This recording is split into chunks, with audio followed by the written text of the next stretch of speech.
1800 hours, Pakistan Standard Time. Assalamu alaikum. This is Radio Pakistan. The news read by Farzana Khan. First, the headlines. Briefing the media about decisions taken at the Federal Cabinet meeting in Islamabad today, Minister for Planning said the government will take every possible measure within the Constitution to ensure transparency in the upcoming Senate elections. Naval Chief and Ambassador of Portugal in their meeting in Islamabad today discussed matters related to bilateral cooperation and maritime security. In his message on the occasion of Iranian Revolution, Ambassador of Iran to Pakistan has said that promotion of relations with Pakistan is a cornerstone of the foreign policy of his country.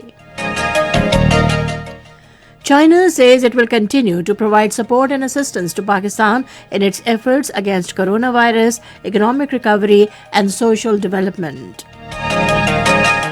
The 8th martyrdom anniversary of Kashmir Hurriyat leader Muhammad Afzal Guru was observed on both sides of the line of control today with a renewed pledge to step up struggle for the liberation of occupied Kashmir. In Afghanistan, 5 government officials were killed when unknown armed men opened fire on their car in Kabul today. And now the news in detail. Planning Minister Asad Umar says the government will take every possible measure within the Constitution to ensure transparency in the upcoming Senate elections and to end horse trading in the polling process. He was briefing media along with Minister for Information and Broadcasting Shibli Faraz about decisions taken at the Federal Cabinet meeting chaired by Prime Minister Imran Khan in Islamabad today. The Planning Minister said Pakistan Tehreek-e-Insaf has tabled the bill for constitutional amendment in the National Assembly to hold Senate elections through open ballot.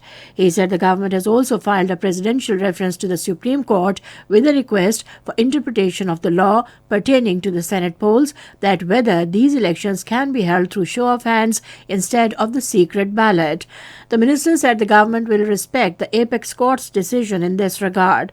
Speaking on the occasion, Syed Shibli Faraz said the cabinet has approved extension of Afghan-Pakistan transit trade agreement for 3 months with effect from Thursday.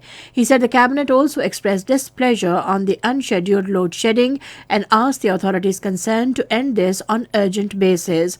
Talking about steps taken to control inflation in the country, the Information Minister said market committees have been abolished and district administrations has been asked to control prices of the essential items to provide maximum relief to the common people. He said the meeting was apprised that effective measures have been taken to curb smuggling of petrol, which resulted in ending a loss of 120 billion rupees in revenue.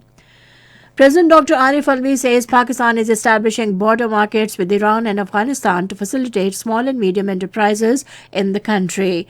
Talking to a delegation of Sarhad Chamber of Commerce and Industries in Peshawar today, he stressed the need for a proper mechanism to boost trade activities with Afghanistan and Central Asian republics.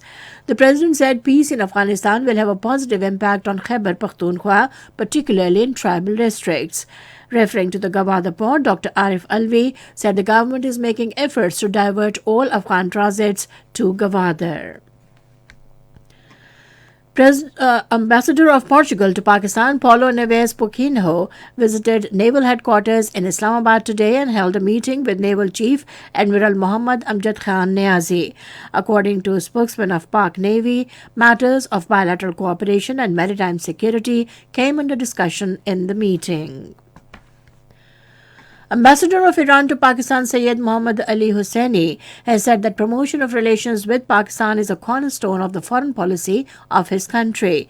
In his message on the 42nd anniversary of the Iranian Revolution, he said the value and importance of the friendly and brotherly neighboring country of Pakistan has increased more than ever and has become one of the priorities in the foreign policy of the Tehran government. He said friendship between Pakistan and Iran would last forever. China says it will continue to provide support and assistance to Pakistan for its efforts against coronavirus, economic recovery, and social development in accordance with its needs. The assurance was given by Chinese Foreign Ministry spokesman Wang Wenbin while responding to a question during his regular briefing in Beijing today.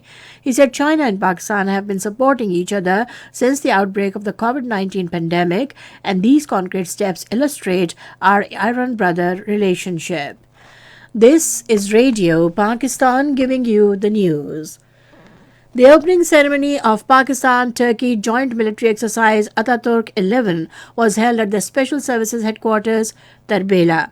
According to the ISPR, Turkish Special Forces and Pakistan Army's Special Service Group troops participating in the 3-week-long exercise. It includes counter-terrorism, close-quarter battle, cordon and search, rappelling, fire and move techniques, helicopter rappelling, compound clearance, and rescue and free-fall operations. Pakistan has called for finding a long-term and comprehensive solution of the debt problem for the least developed countries to build back the country devastated by coronavirus pandemic. Speaking at a preparatory meeting for the 5th UN Conference on Least Developed Countries, Deputy Permanent Representative to the United Nations, Amir Khan, said we need to find a permanent, comprehensive and inclusive solution for this problem. He said that following Prime Minister Imran Khan's global initiative for debt relief, several moves have been made in this connection, including the suspension of developing countries' debt until June 2021 by G20. The Pakistan envoy underscored the imperative need to find a solution in this connection. The President of UN Economic and Social Council and Pakistan's permanent representative to the world body, Munir Akram, has called for taking effective steps to tackle the crisis unleashed by the coronavirus pandemic. Speaking at the opening session of the Commission for Social Development in New York, he emphasized that social development is one of the critical pillars for making the world more sustainable and resilient. Munir Akram said the COVID-19 pandemic is a stark reminder of the key role social development plays in protecting people's lives and livelihoods, as well as the planet. Munir Akram underscored the urgent need to invest in infrastructure that connects people and strengthens international cooperation to build a digitalized global economy guided by regulation and fair competition.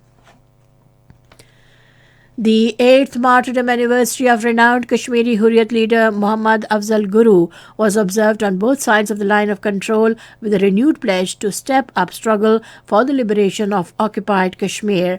In Indian illegally occupied Jammu and Kashmir, normal life was paralyzed due to complete shutdown. All shops and business establishments are closed while traffic is off the road. Call for the strike was given by the All Parties Hurriyat Conference, Mirwais-led Hurriyat Forum and other pro-freedom leaders and organizations. Thousands of personnel of Indian Army, police and paramilitary forces are patrolling the deserted streets in the valley to prevent pro-freedom and anti-India protests. In Muzaffarabad, the rally was taken out by Pasbane Hurriyat AJK in connection with the martyrdom anniversary of Afzal Guru. The rally started from Afzal Guru Chowk towards the grave of Liaquat Awan Shaheed amid high-pitched anti-India, pro-freedom and pro-Pakistan slogans. The speakers paid glowing tributes to martyred liberation leader Afzal Guru, Maqbool Bhatt, Burhan Muzaffar Wani and others, and vowed to support Kashmiris in their just right to self-determination. In Afghanistan, 5 government officials were killed when unknown armed men opened fire on their car in Kabul today. According to police, all victims are employees of Ministry of Rural Rehabilitation and Development. And finally, the weather report. Mainly cold and dry weather is likely to prevail in most parts of the country during the next 24 hours. However, cloudy weather with light rain and snowfall over the hills is expected in Upper Khyber Pakhtunkhwa, Kashmir and Gilgit-Baltistan. And that is the end of the news. For more news and analyses, log on to our website radio.gov.pk and also watch live video streaming of our bulletins on the link facebook.com/Radio Pakistan News Official.